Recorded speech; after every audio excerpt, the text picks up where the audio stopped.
Hey Brad, Thomas here. This is going to be part 2 of the building of the shop. So we're already putting the Kubota to use here and everything. Mr. Robert let me borrow his sprayer system, and what I have in here is this Bifin XTS. Now I went to the store, and it's a drive up at the feed store right now, and what my wife or someone had written down, bison. So I was asking for, do you have the bison termicide stuff? Well, long story short, it's Bifin. So funny story. Yeah, so I've already got 25 gallons mixed up here. I did 12% solution, and what I'm going to do is I'm going to go ahead and spray down everything on here with this solution, just because this wood is not pressure treated.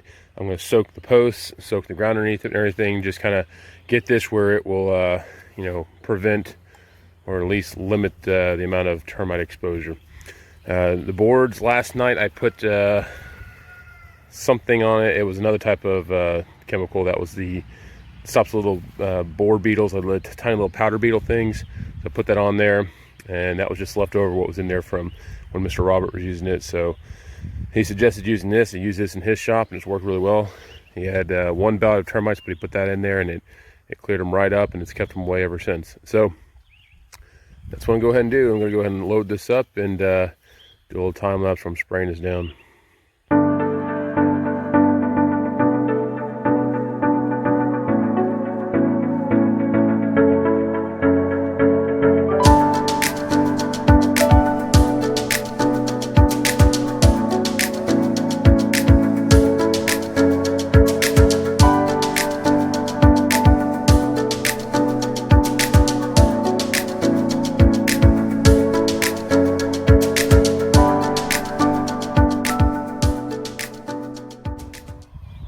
Okay, so I've gone through and I've soaked it very liberally. Anywhere where there's a connection to the ground, especially with these posts and everything, I went ahead and soaked it pretty heavily. The boards, what I did is I essentially, for the most part, got off all the sawdust with the spray, so I figured that'd be a good enough soaking. Now, I'm gonna go ahead and start getting ready to cut up the subfloor. So I haven't decided yet if I'm gonna do a inch thick or 3/4. I might be doing 3/4, but I don't know yet. I have to kind of look at the number of logs I have. I might as well just do an inch and then go big or go home. So I'll cut an inch thick, and I'm going to do them at a diagonal. And the good thing is my girders is what I'm calling them, my outside boards here, which are 2x10s, as well as the ones in the middle.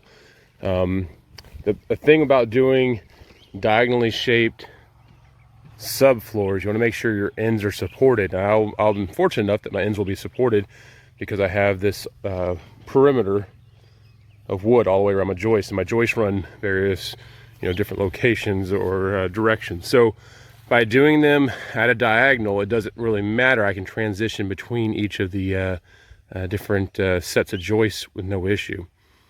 And then over top of that, I'll be putting 3/4 inch water oak for my flooring. And I don't think I'm going to actually sand it down. I'm just going to leave it with the rough sawn marks on it. I'll install it that way, and if it really looks like I need to do something, I might rent a what do you call it, a floor sander, and go from there. So we'll see. But the build is on schedule, question mark. Yeah, it is. I'm making progress, just doing a little bit here at a time. And the new Kubota, loving it. My wife really enjoys it. Took the mother-in-law out for a ride on it last night, so that was pretty cool. But I need to get to work. Here we go.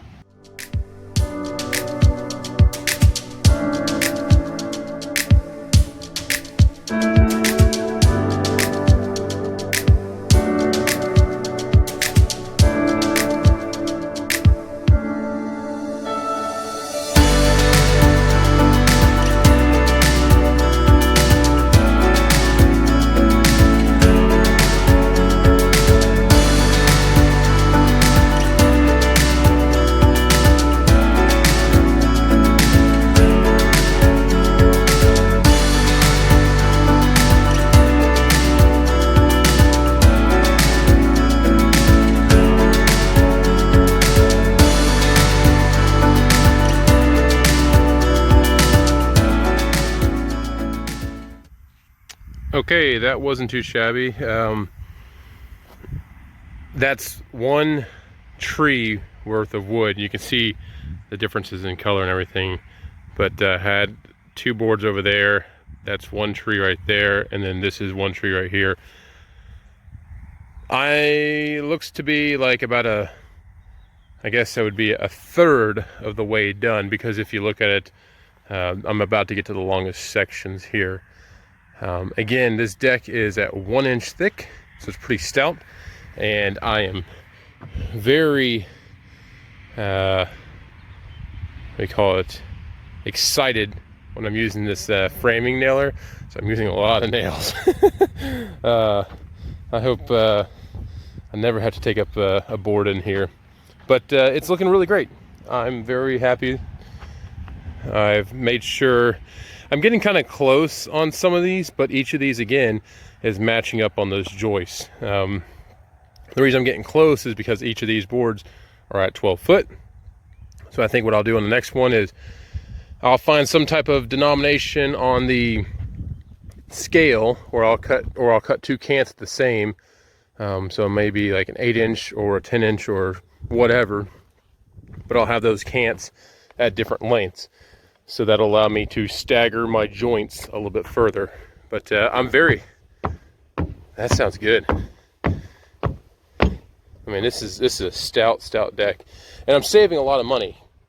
By doing this subfloor myself, I'd priced it out. This is a 24 by 24 foot building, everything. And the subfloor is going to cost me over $600 if I use like really good pressure treated stuff.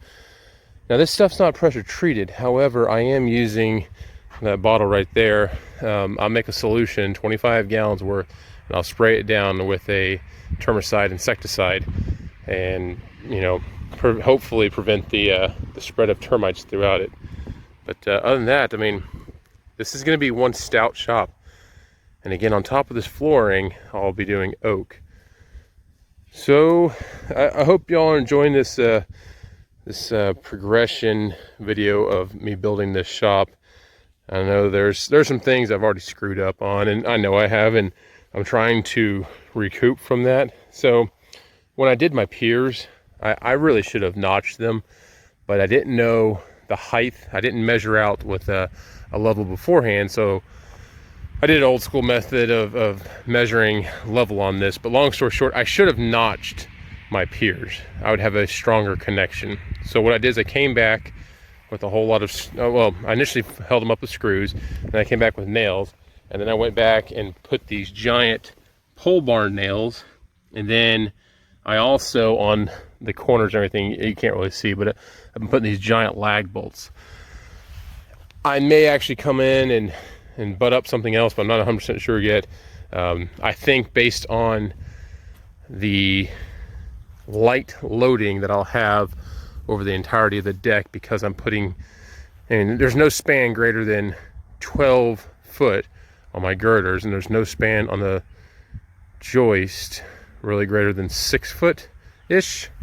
So yeah, it's pretty stout. And also I have been using an impact to put some of these lags in, and the impact is kind of rough. As you can see, I've sheared off a few lags.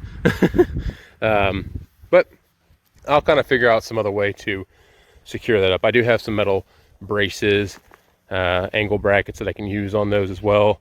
And on this front face here, again, this is 24 foot across the face here. I'm going to do a concrete porch. I essentially have relatively level across the front face here, and it's about the height of a pad that I want to pour. And then I'll put a fancy, I don't know, maybe a piece of cedar along the front of that. I'll do something fancy, but I want to have a little concrete front porch on this. The angle of the roof will be much like what's on the carport over there, and then I'll do a lean-to off the front, so it'll look very similar to the lean-to I have there on the side, but off the front of this. And I think it'll give it a really old school cabin, old school storefront, something like that, because essentially this is going to be where I work on wood, and I will have some of my finished products in there, so it will be a quote-unquote storefront to show off some of the woodworking skills that I'm acquiring over this time. So again, this is a fun thing for me to do. It's a great way for me to document everything. It's a great way for my kids to look back and say like, huh, that's what we did when we were kids. So hope you're enjoying, and stick around and stay tuned. Thanks.